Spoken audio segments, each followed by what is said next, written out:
Hello, Barry Wimblott here, and welcome to my podcast with ideas to help you get a better handle on life. In this episode, I shall be talking about burnout, how it builds up, what it is, how to get out of it or avoid it, reduce your risks, and how to respond proactively.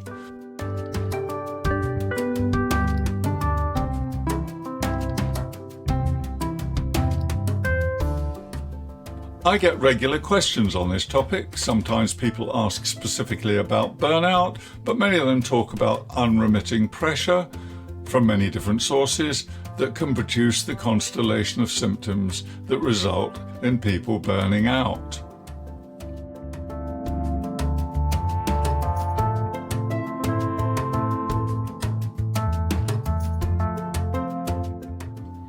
But first, I'd like to talk to you about a definition, what is meant by burnout.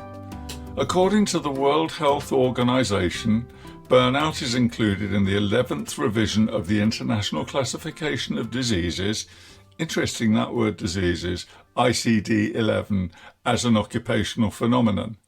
The reason I say it's interesting they use the term diseases, or they put it under that heading, is because the document is very specific and insistent that burnout is not a classified medical condition. Therefore, it's not a disease at all. It's a constellation of symptoms, and it's a bunch of effects on you from having been chronically stressed and not dealing with it. They say that it is characterized by feelings of energy depletion and exhaustion, increased mental distance from one's job or feeling of negativity and cynicism related to the job, and reduced professional efficacy. Burnout refers, they say, specifically to phenomena in the occupational context, in other words, at work, and it should not be applied to describe experiences in other areas of life.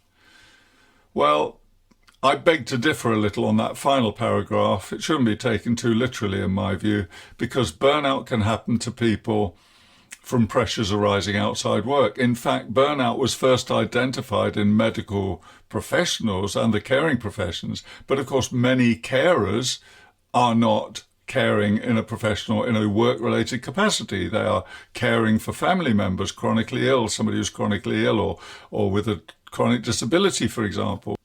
In fact, it says, according to the healthline.com website, a caregiver with burnout has become overwhelmed and is physically, emotionally, and mentally exhausted from the stress and burden of caring for their loved one.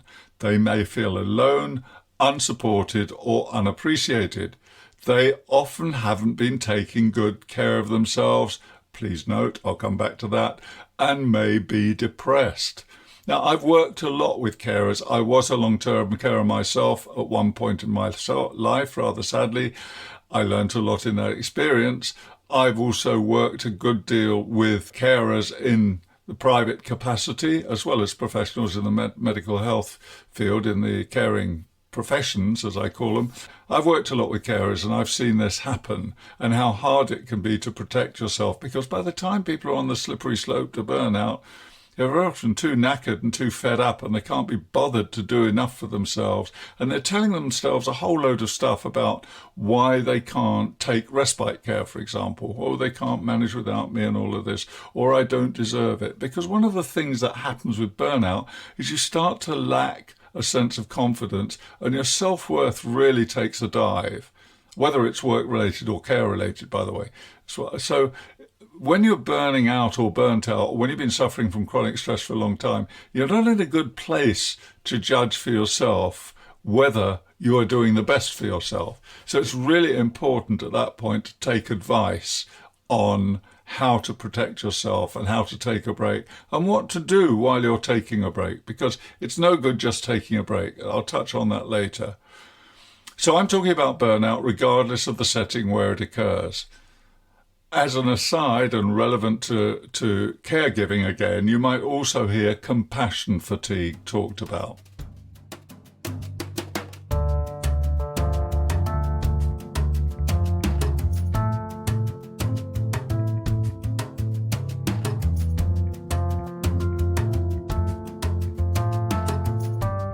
So how do you spot the signs? If you think you're suffering from work burnout or somebody you know is suffering, what are the steps you should take? If you think your job is wearing you down or wearing them down to a point of exhaustion. Well, let's have a quick look at some of the symptoms, the physical signs, for example. And there are physical, emotional, and behavioural indicators, if I can call them that. So physically, you might be feeling tired and drained, lowered immunity, frequent illnesses, frequent headaches, backache, and a change in appetite. Loss of sleep seems to be quite an important one as well, or feeling constantly tired when you wake in the morning. So the quality of sleep often suffers. The emotional signs include a sense of failure and self-doubt, loss of confidence, feeling helpless, trapped. Loss of motivation is quite a big one. An increasingly cynical or negative outlook. I know that accompanies some people in their work all the time and they're not at all burnt out, but you have to take several of these things together. And decreased satisfaction or a sense of accomplishment. And then there are some behavioural indicators, as they call. So, for example, you might see somebody withdrawing from their responsibilities or not finishing their job, isolating themselves, breaking off social contact. Procrastinating, taking longer to get things done, avoidance of certain tasks, using food, drugs and alcohol to cope. And of course that's particularly pernicious because it's okay to go for a drink when you've had a very tough day. But if it becomes a bit too much of a prop, then it's perhaps worth taking notice. And taking out your frustrations of others, anything that's out of character. Maybe a person becomes particularly short-tempered or less patient with others, skipping work or leaving work early, coming in late, that sort of thing, missing days. So if you are suffering from burnout or you know somebody who you think is suffering, get some professional guidance. Now, you can go to my website at www.barrywinbolt.com. There's a lot more on the website about that. Just put burnout or stress into the search box on the blog section and you'll come up with a load of posts with indicators and links and so forth. But also various health services have some good guidance on this. So just look for somebody authoritative and somebody who's not going to dramatize it. And of course, you can always consider professional help from a counsellor or support worker, occupational health or HR if you're at work. The one thing you shouldn't do is ignore these indications, whatever the cause, whether you think it's burnout, whether you think it's chronic stress. If you're feeling any of these things persistently, then you should do something about it. You know, we can all have a bad day or a bad week, and that's part of life. But if these things go on for, say, more than 2 to 3 weeks, I would get some help or think about getting some advice for yourself. And particularly if you're suffering a number of these symptoms that I've talked about.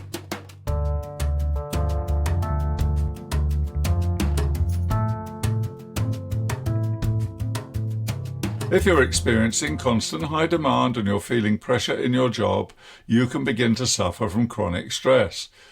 We're all used to the idea of stress, and it's now a recognised fact of life in many jobs. But burnout's different and more serious. If you see the signs in yourself, then it's time to take urgent action. If you fail to take the right steps, the risks to your health increase.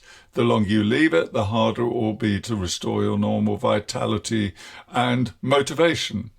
This happens when there is no let-up or opportunity to do the things in life which normally help combat the effects of high demand. In other words, you don't get the little breaks and the enjoyable activities. But it's a bit more pernicious than that too, a bit more sinister, because what tends to happen is that our mindset changes, that chronic stress distorts your thinking, and you think you're okay when you're not, and you start making excuses to yourself, and you start cancelling things. Oh, I haven't got time to go to the gym, or I can't go for that weekend away, in the belief that if you do those things, somehow the heavens are going to collapse and the sky will fall in. The world won't come to a halt if you take breaks and learn to protect yourself. What I see most often in my work is that people who have failed to protect themselves, people who are highly committed to their jobs, in the misbelief that they cannot afford to take the time off. They cannot afford to look after themselves. But of course, what happens then is they have to take the time off eventually anyway, and the results are far more serious. So look out for the early warning signs and stick to your regular routines that keep you healthy.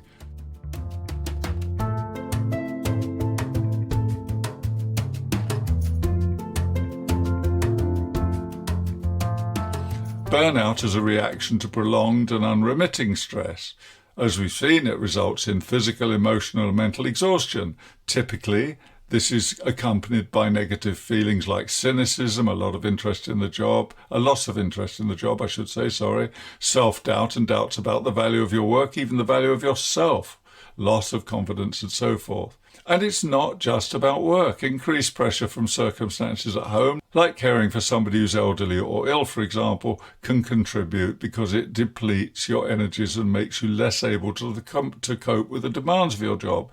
So you may be managing your job perfectly adequately on a day-to-day basis until something in your personal life means extra demand, worry, the pressures of somebody being ill, something like that. You need to take note of these signs sooner rather than later. And burnout, incidentally, was first identified as an area of academic research back in the 1970s among healthcare workers. So you can see the link there. The difference between stress and burnout is that you can generally bounce back from stress. Once you've spotted that it's happening and you can take remedial action, you can take a break, you can look after yourself, you can slow down a bit, you can get a bit of R&R, you recover from stress. But with burnout, it's not like that. You don't just bounce back because you recognize it and take a bit of care of yourself. Stress can be debilitating, but it's usually remedied by awareness of the problem and self-management, what we call stress management. Now, if I sound emphatic about this, it's because I've seen so often people suffering to a point where, in extreme cases, some people have never gone back to their full-time occupation. And this, in my mind, is inexcusable on the part of psychologists, actually. There are very few people who are beyond help to that degree, and yet they get put off so much, they don't get the right sort of support, and they never go back to full-time employment or the same type of employment. Now, leaving aside at the moment that some people are perhaps not best adapted to the job they were doing, and perhaps it's time for a change and all of that, I do think that we need better and more robust psychological services that are better at dealing with burnout. We are getting better at it, but unfortunately the number of practitioners out there who really understand it is still pretty low compared with the need. So you might have to search around to find somebody who really understands the phenomenon of burnout. And by the way, there should be no sense of failure or insufficiency on your part. The symptoms are simply caused by overload, and they're usually due to circumstances that are beyond the sufferer's control. You can control your responses, but it's not always possible to change the circumstances. For example, if your job means you have to deal with constant high demand, you may feel that you're unwilling or unable to balance it with restorative breaks and leisure time. You might also be a highly committed person, but unless you take the necessary steps to combat the resulting stress, it can accumulate until you're overwhelmed. Chronic stress and burnout can distort your thinking. So if you fail to recognize the problem for what it is and get the support and help that you need and break the cycle of stress, the risk doesn't go away. It's up to you to do something about it. Stress affects each of us differently. No two people react the same way. Consequently, while one person may fall prey to burnout, another colleague in the same situation, for example, may not. There are behavioral and psychological reasons for this. So lifestyle, outlook, and personal coping styles all play a part. So the indicators of burnout can seem quite subtle at first, and it's up to you to notice them. You might also notice symptoms like lack of enthusiasm, lack of motivation, frequent minor ailments, and all the things I've talked about. But really, if you start earlier with good stress management, don't get into a cycle of chronic stress, then you're safe from burnout. Burnout comes from overcommitment and missing the signpost as you go along the route. I should have said, to that final stage of burnout. It indicates that symptoms of stress earlier have not been dealt with. And also, dare I say it, in some jobs, it may be that the job itself lacks compassion or consideration for its employees. Now, it's up to you to recognize that and do things to protect yourself if nobody else is going to do it for you. And in any event, it's really ultimately our own responsibility. I remember some years ago, somebody wrote to me when I'd published one of my posts on resilience, saying something along the lines of, oh, well, this is just another cop-out on the part of employers, putting responsibility back on the employee. The employers should be doing more to protect us. Well, up to a point that is true, but I certainly don't think that a question of one's own resilience is the responsibility of anybody else. You can protect yourself, and if your job is not treating you fairly, squarely, evenly, and in a supportive way, I reckon you should change your job. Now, I know we can't always do that immediately, but you can plan to. At the end of the day, each of us is responsible for our own health and well-being, nobody else. And it's no good expecting somebody else to pick up the pieces when we fall apart. So that's my uplifting message for today. And I hope it doesn't sound too harsh or too blunt, but that's the truth. And it's even more the truth these days since the pandemic, because resources, healthcare resources and similar resources, are just in such short supply. So it's becoming ever more important for us to take care of ourselves. Whether or not your stress is entirely due to your job, you should tell your employer. Some people can feel ashamed because suffering with stress may mean that they'll be judged negatively. Still, you do have a responsibility to tell your employer. I mean, how can your employer do anything to help you if they don't know about it? And I've met a number of people over the years who have come off work with stress and haven't told their employer. And when I've said to them, why didn't you tell your employer? They would say, well, they should know about it, shouldn't they? But equally, when I talk to employers, they have said to me, well, if our employees don't tell us something is wrong, how can we fix it? Now, I know this is an argument that can go on for a long time, but equally, they have a point. If you don't speak up, because the way your job is structured. For example, I was speaking to a local van driver for a charity who had 7 minutes per call. And this was a caring job. And it was doing her head in and her health was suffering. She also had a 6 a.m. start. And when she got a flat tire on her wagon one day, the employer told her to get it fixed and to not stop complaining. At that time, she was 30 miles from base and she was worried about getting back for her childcare arrangements with her children. That was not a job I would recommend she keep, and the employer deserves a slap on the wrist for that behaviour. But apparently it's a true story, at least if I believe the person who told me this. And so if you're in a situation where your employer is just inconsiderate or downright bad employer, you need to do something about that. But on a more modest level, if you're simply suffering from stress which the employer is unaware that either you are suffering or that some of the factors at work have contributed, then you have a responsibility to tell the employer about that. Now, there is a word of caution. Don't be tempted to overdiagnose. You know, these words enter the popular vernacular. We see burnout in the papers these days and on the media. If it is burnout, if it fits the criteria, if it fits the symptom list, then okay, it's burnout. But it's not just burnout because you're having a bad day or a bad week or even a bad month. Burnout occurs when most of the symptoms are experienced most of the time. And that means feeling mentally exhausted, depleted, unable to care, and hopeless. What causes burnout? Well, I think I've covered a number of factors. The phenomenon of occupational burnout was first noted, as I said, in the 1970s, and it's now recognized that it's a risk factor wherever unremitting stress and demand are factors. Burnout means simply overload. It occurs when someone is reaching the limits of their emotional and physical resources, so take action to reduce the load immediately.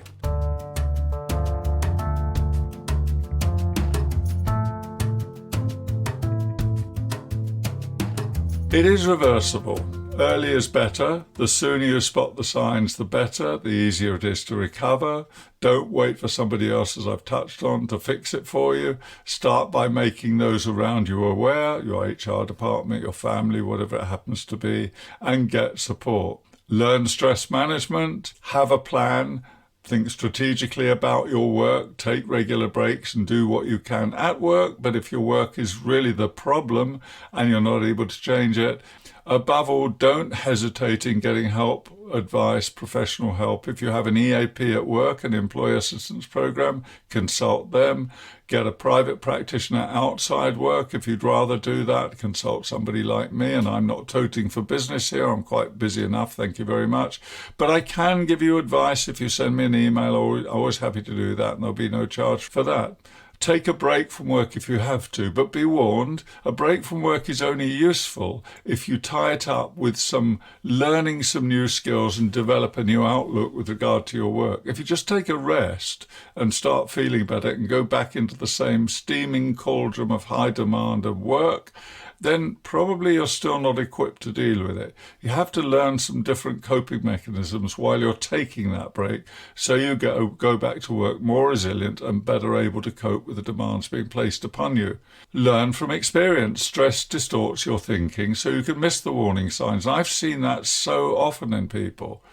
Learn what the early warning signs are and agree with yourself that you'll do something about them. So you can learn the effects of chronic stress. You can take the effects of chronic stress, should I say, or burnout as part of a learning process. Learn by it and get better at dealing with it in future. Another interesting little point here is learn to accept the fact that good enough is sometimes good enough. I learned this when I wrote my first book. I was aiming for perfection, naturally, don't we all?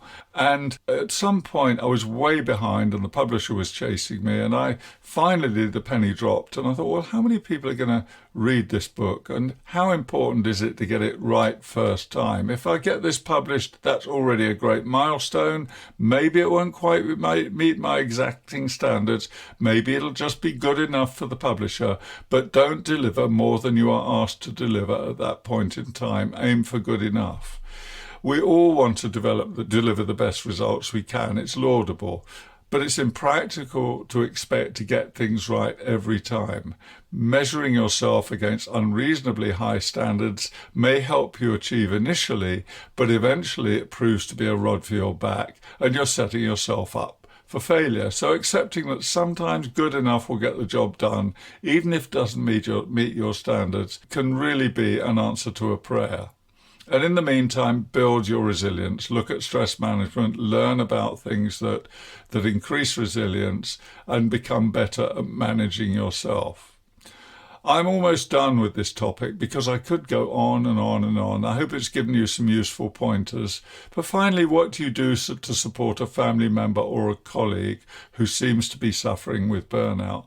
Well, remember, you can lead a horse to water, but you can't make it drink. You remember that old saying? They probably won't take your advice. And I was once given some very good advice by a man much older than myself, much more experienced. And he said, remember, you don't want to make the buggers drink. You want to make them thirsty.